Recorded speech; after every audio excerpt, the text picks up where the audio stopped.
chicken and dumplings. But with a twist, because We're going to be using Red Lobster's Cheddar Bay biscuit mix for the dumplings. Let's do this. I have about 3 pounds of chicken. I'll put the seasoning up on the screen, but shred it with a mixer is way faster. Then get you a big old pot and add a stick of butter. Try to get all the paper. It's fine. It's fine. Once the butter's melted, add your celery, onion, and carrots. I have about a cup or a cup and a half of each. Once your onions are glossy, it's time to add your seasoning. And herbs, I'll add it to the screen. And I did find some fresh parsley and rosemary in my freezer, so I did add that. You can skip that if you don't have it. It's not that serious. Now add about 2 cups of broth and let that simmer for a few. Next step is optional, but if I don't do it, my kids won't touch it. So after a few minutes of simmering, hit it with one of these puree sticks. They don't do chunks.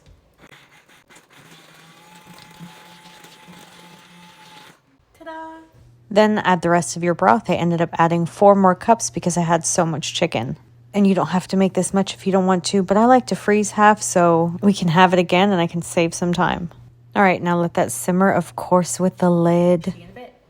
After about 10 to 15 minutes, add a cup of heavy cream. You can use half and half or milk too. It's fine. Whatever you have on hand, and let it simmer again. In the meantime, we're going to work on these Red Lobster Cheddar Bay biscuits. You only need 2 things, cheese and cold water. Seriously, that's the trick. Use ice cold water.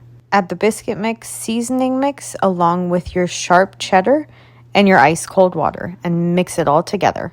Once it's all combined, we're going to add it to our chicken and dumplings. And since we use 2 boxes, we're only going to use half right now. Now cover it and let it simmer for about 10 minutes. Then it's time to give it a good stir and add the other half. Try to spread it out as best as you can, but if you don't get it all covered, it's fine.